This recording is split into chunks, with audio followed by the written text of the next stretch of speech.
First of all, we want to thank to you, Mr. Hodgson, to accept our interview. We know that you worked on environmental affairs in Canada, and then you went to Africa to work in there to work on child poverty. And as the website siyasalhayvan.com, we want to ask you some questions. Yes, please. Thank you very much for one more time. I'm most happy to be here. Thank you for inviting me. And thank you. And first of all, I want to ask you some questions about the Arctic region, about the environmental problems in the Arctic region that can be occurred in the Arctic region. So I will read my question. With the increasing extraction of the natural resources and the traffic in the region, do you think that there is a worrying environmental danger for firstly the region and for secondly for the whole world? And a long-term sustainable use of Arctic region natural resources seems possible to you? It's an interesting question because the primary reason that they can develop more of the petroleum resources in the Arctic, at least where Canada is concerned, is because the ice has been melting increasingly as a consequence of human-caused climate change. So it wouldn't be possible if it wasn't for the problem of resource extraction creating more pollution, more carbon dioxide changes the climate, and there's more melting. And ironically, what happens now is it's possible then to access oil reserves that are in the Arctic area, as well as to permit shipping through the Arctic area, because previously it was not possible to take a ship across the Arctic through most of the year. So it's a double-edged sword in the sense. There's an opportunity economically for Canada because there'd be more traffic, potentially more trade. It's a shorter route to get from Europe, say, to Asia, to the markets there.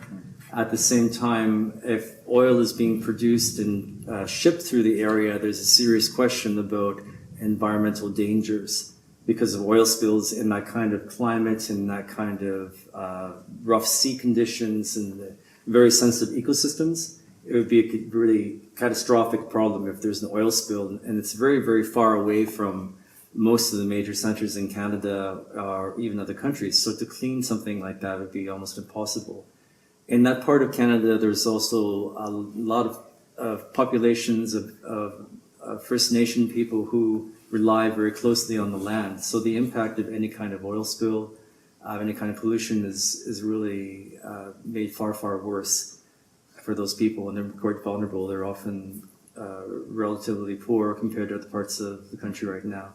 So while there's an opportunity, and I know that there's a lot of excitement about the possibility, I think that the dangers are quite serious. The second issue in terms of the world, I think, is a problem because as we have more and more petroleum extracted from the ground and used, the natural result is actually there's more global climate change resulting from that.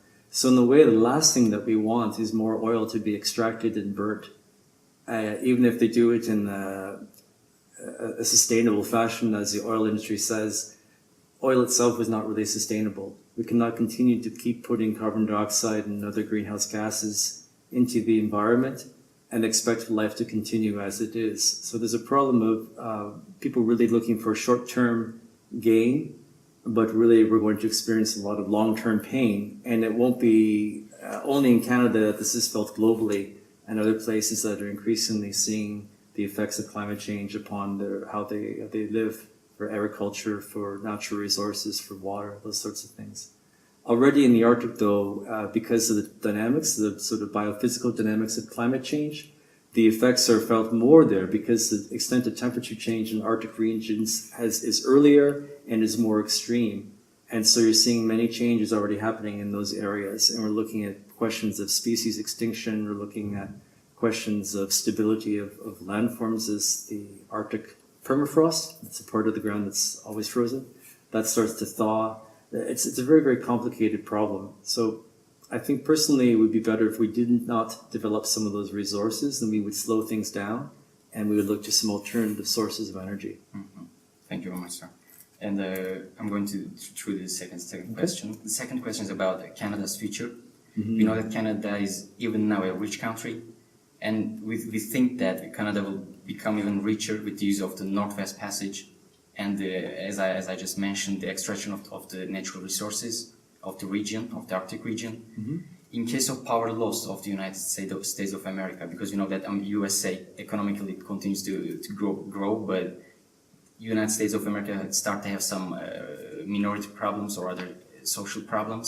Okay. So in case of the loss of the power by the United States of America, do you think that Canada can become a regional and maybe a global leader? And Canada, do you think Canada wants to become a global leader? Okay.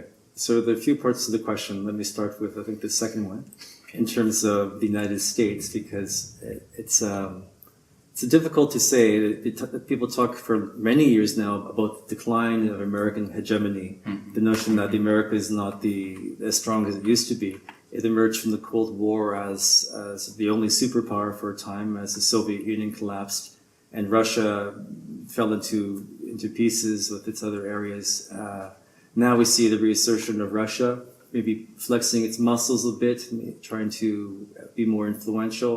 And there are certainly a lot of problems in the United States around the economic situation, the debt of the country, for example. There are some social problems, but I think it's always a bit tricky you should not underestimate the American economy, and it's a very dynamic kind of situation. And I think militarily they still have a very strong army. It's difficult. I don't know in Roman times if people predicted the fall of the Roman Empire. Maybe somebody did. All empires fall eventually, but I think the American Empire may be around for a little bit longer. So I'm not sure that there's a job vacancy for Canada to step in to that just yet. But let's say that is the case. For Canada, it's interesting because we are still a small country. We're about 35 million people. The United States is someplace close to 400 million people. Canada, our economy is relatively prosperous, certainly, but it's not a big player. We are part of the G8, and in terms of the group of 8 with Great Britain, France, and other countries. I think partly because we've had a strong economy in the past, partly because we have been allies of those countries. So it's a bit more politics. We were probably one of the junior members of the G8. Increasingly, though, as you say, because of the resource extraction, particularly of oil sands or tar sands, the bitumen, I think the same French, Canada is certainly becoming a global energy superpower. And this is one of the aspirations of the current administration in Canada, that we should become an energy superpower.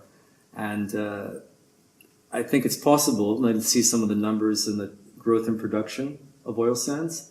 It potentially has very, very large reserves. The difficulty now, though, is getting those reserves to the various markets. And so the big debate in Canada is about the pipelines, because right now the oil is in Alberta, which is landlocked. There's no access to the ocean to send the oil, and they must build pipelines either to the west, through the Rocky Mountains to British Columbia, to the south through the Keystone XL pipeline down through Nebraska to New Orleans, or they must send it to the east.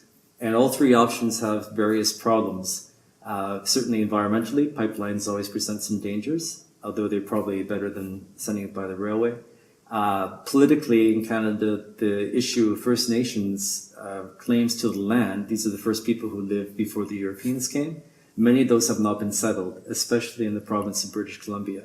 So it's pas une fait accompli. It's not, going to happen necessarily that pipelines are going to be built, because there are many legal barriers before the pipelines will be built. In the United States, of course, Mr. Obama has a bit of a problem, because he has part of his party saying they don't want the pipelines for environmental reasons. Part of his party would like it for economic growth.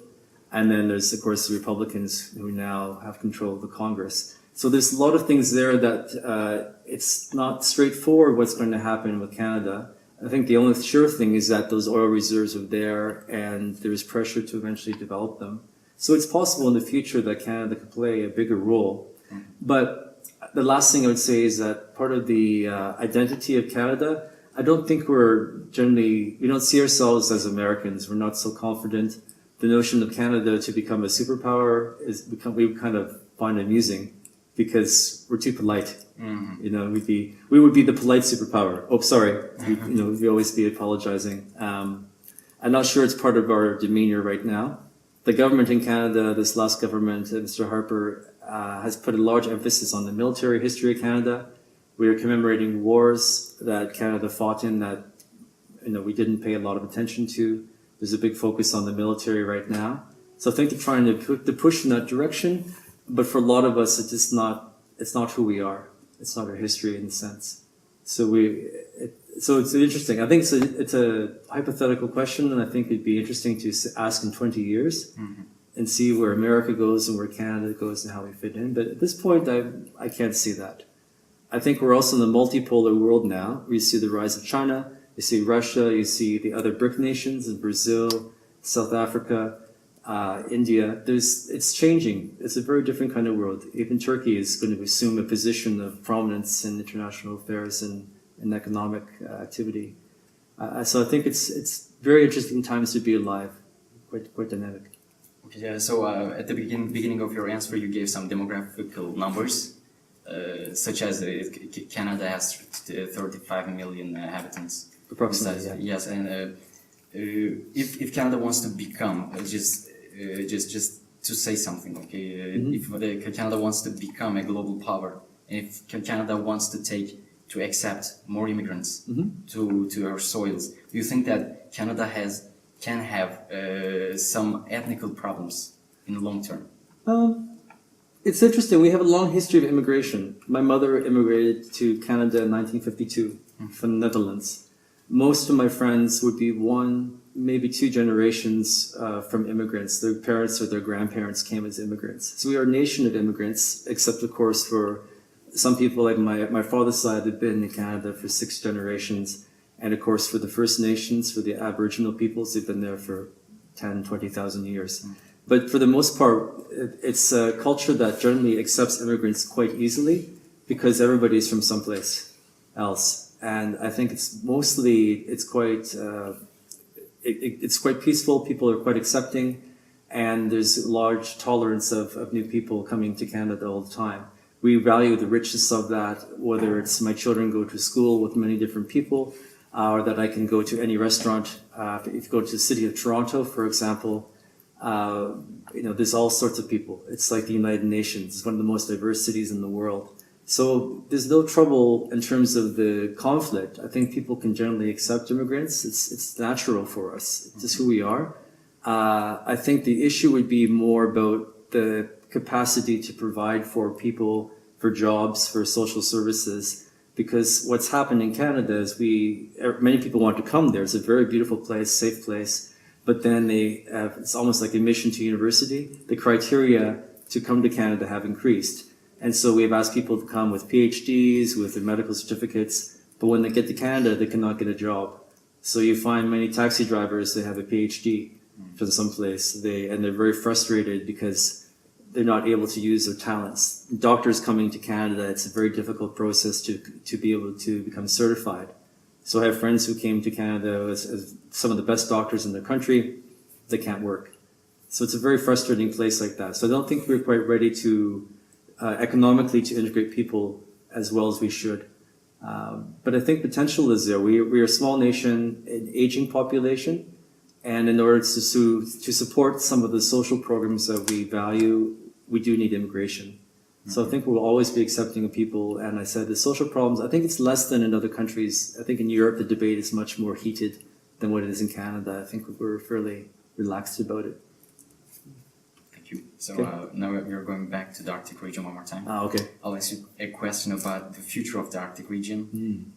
Can you imagine a possible region, or maybe in long term a global war in the future of over the Arctic region between the superpowers, such as United States of America, China, and Russia, or maybe in Canada? And again, the historical background is that because that's the shortest way from Russia to the United States, that part of Canada has always been, it's been military presence in northern Canada for a long time, mostly for surveillance. They would have radar stations all across the north, expecting the Soviet bombers to come over, and they would fly military fighter airplanes to chase away the Soviet planes coming through.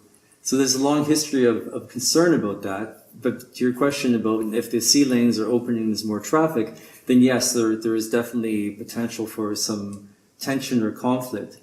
So far, we've been lucky. The most antagonism we've had is with Denmark.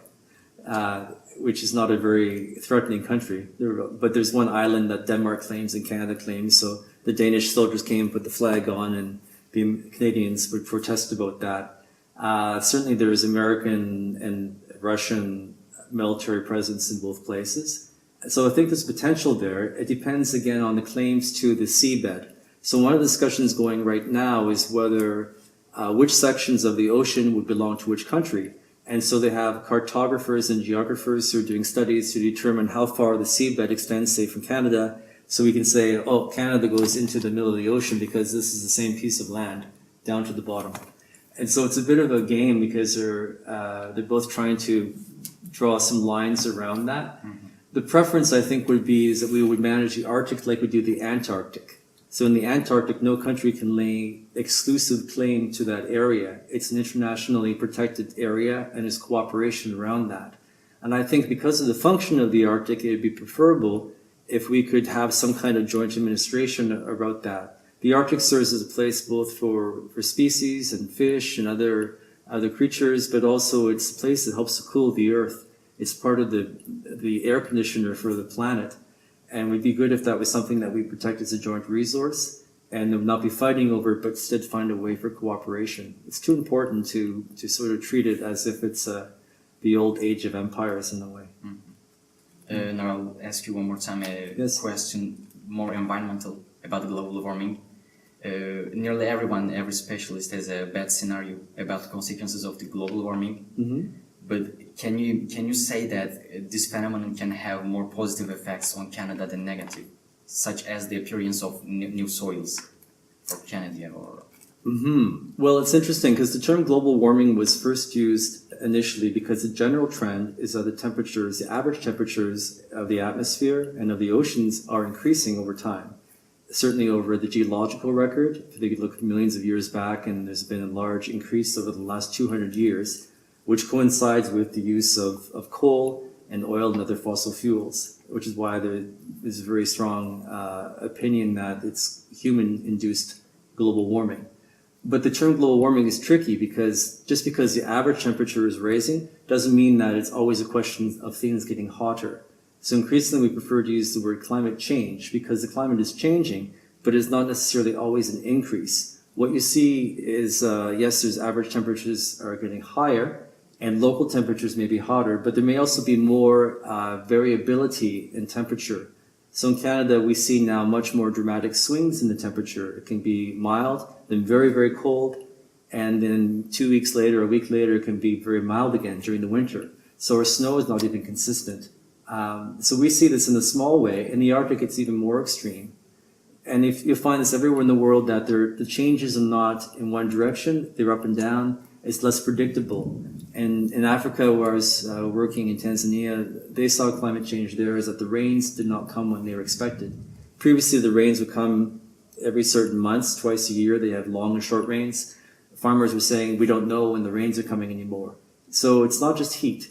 So when it comes back to your question in Canada, sometimes people who say, don't worry about global warming, Canada is going to do better. We'll have Florida, we can go to the beach and relax, it'll be nice and hot.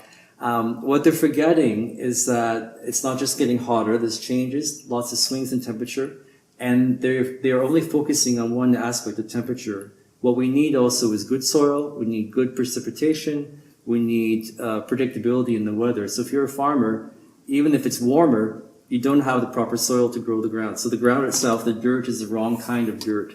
So even if they say, well, look, the space for temperature is going to go north, you can grow now wheat in northern Alberta or in Northwest Territories, it's the wrong kind of soil. And this change is happening very quickly. Within the ecological system, the change is happening very, very quickly. Humans have been on this planet for a very small amount of time, and these changes are within the last 200-300 years, which is a second if you compare it to the long geological time. There's not time for plants to adapt, there's not time for animals to adapt, for soils. That takes millennia, or even more than that. So we're having this huge, huge change in a very short time. So I think that people who say that Canada will do better because it's going to be warmer, they're just looking at one small piece of the puzzle. And it's disturbing because what we're seeing now in Canada is we're having more flooding. The glaciers up in the mountains, which are large reservoirs of fresh water, they are melting. and they're disappearing. So you're going to find a place like Alberta, they have lots of oil, but in 50 years you'll have very little water. It'll become a desert. And people are not thinking that far ahead. When they say, oh, it's going to be warmer, fantastic, I can now go to the beach, it's going to be great. Because Canadians, we always complain about the cold. But really, the effects could be very bad. Higher sea levels, cities on the coast will be flooded. We have other parts will be desert and dry. So I think by and large, we will do worse, and it's certainly not worth it. Then Canada may do better than some because our temperatures are more moderate, and we have more resources, and we're wealthier. But in places in Africa, in Asia, and Latin America, for people who are poor, they don't have things to fall back on. It's going to be devastating. So we're going to see also lots of social implications of this, and probably more conflict over water, conflict over natural resources and food. And Canada will be affected by this. We don't live in isolation anymore. Everything affects us. Okay, so like I mentioned at the beginning of the introduction, we know that you worked in Africa and Tanzania for 4 years on child poverty. Now my question is about that. Did you relive a situation that affected you or touched you during your stay in Tanzania, and could you please share it with us? Yeah, I was thinking, to sort of pick one situation, one story is a bit difficult. I think for myself, coming from Canada, having a very fortunate life, I have never been hungry, I've never lacked a place to sleep. And you go to see a situation where it's normal for people, where maybe the mother's cooking and she has nothing to cook for the children, so she stirs a pot with water, waiting for the children to fall asleep, so that she doesn't have to tell them there's nothing to eat. You hear stories like that, you meet people who have they know maybe they have food for today and the next day, but after that they don't know. You meet people who maybe, because they're so hungry, they eat the seed that they would plant in the field to give them more food in 3 months. You see that level of desperation, it really hits you again and again. At the same time, you see people who, despite facing all kinds of challenges, they're still somehow very resilient, they keep going. They're not mournful, they don't complain, they make the best of the situation, and they do help each other a lot. There's a lot of hope and aspiration there. So I'm very curious. I'm going to go back to Tanzania in a few weeks and visit some friends and go to some places that we spent time in. And I'm very curious to see what has happened after 10 years, what changes have happened as you see different information technologies coming into play. You see some more wealth coming from the gold mining sector. So it'd be very interesting to see the changes there, but there's fundamentally a challenge of just gross inequality there. And then you see the position of Tanzania in the international economic order is still quite challenging in many ways, but it's not always dismal. So you find both examples of inspiration as well as examples of just profound challenge for people, profound challenges that they have to face. Thank you very much, sir. So this will be our last question. Okay. It's about the comparison between Canada and Turkey. In the 2014 World Press Freedom Index of the NGO, the non-governmental organization Reporters Without Borders, Turkey has the 154th position among 180 countries. And Turkey has nearly the same position in the 2013 report of the NGO named Freedom House. Okay. We are asking this question to you as a Canadian citizen. How do you see the evolution of the freedom of speech in Turkey? I've been here quite a short time, and because my Turkish is almost non-existent, I don't have a good insight in terms of the media here. I've only read a few sources in English. I can say that the freedom of the press is something we wrestle with in Canada, maybe a little bit differently in that respect. I had a friend who was part of the Committee to Protect Journalists. It's a sort of association of journalists in Canada, sort of focused on free expression. And I helped him with a few events. They would do a meeting every year. And the issues there are a little bit around corporate control of media sources, because they're owned by a few corporations who maybe own the newspapers, the internet, the radio, the television, and they have a certain perspective that they want to influence there. Sometimes align with the government, sometimes not. We have a limited array of opinions typically. It tends to be center right, center left. You don't hear from the social democratic perspective too often in the media. We have a government-run the Canadian Broadcasting Corporation, which has been ironically quite independent of government. They have a lot of freedom because they have secure funding, but they're under threat because the current government is not happy with how the CBC portrays them sometimes. The other issue is around surveillance and protection of sources. So increasingly journalists are having to use encryption in order to talk to sources because all of their electronic communication may be monitored by security. And this came out of the Edward Snowden and WikiLeaks and other disclosures. There's widespread surveillance. That focused primarily in the United States, but what we're finding in Canada is that it's the same system. In fact, they're cooperating with the National Security Administration in the United States in many cases. So the issues of press freedom are there about protection of sources, what they call whistleblowers. If someone's to explain there's a problem with the company or a problem with the government environmental program, they're facing problems. We're seeing restrictions on freedom of civil society organizations to say what they want to. So we have the government calling environmental organizations terrorists. These are cabinet ministers in the government saying these kinds of things. We have the tax authority doing extra audits on civil society organizations if they happen to be critical of the government. So the federal government approved a new program, $8 million to conduct the audits on these groups. And they said, oh, we're not going to focus on just the ones we don't like. Everybody's going to face the audit. But after 2 years of this, they found that half of the groups were environmental groups and most of the others were looking at human rights and poverty issues. We find the government is constraining the ability of the information collection. Stats Canada, which collects all the data on the economy, they have faced cuts. We had a census that was put in place every 5 years to collect information. The government has cut the census to make it voluntary, so the information is no good anymore. We have the muzzling of scientists who speak critically about environmental issues as well. They're not free to publish without approval from government, if they receive government funding, for example.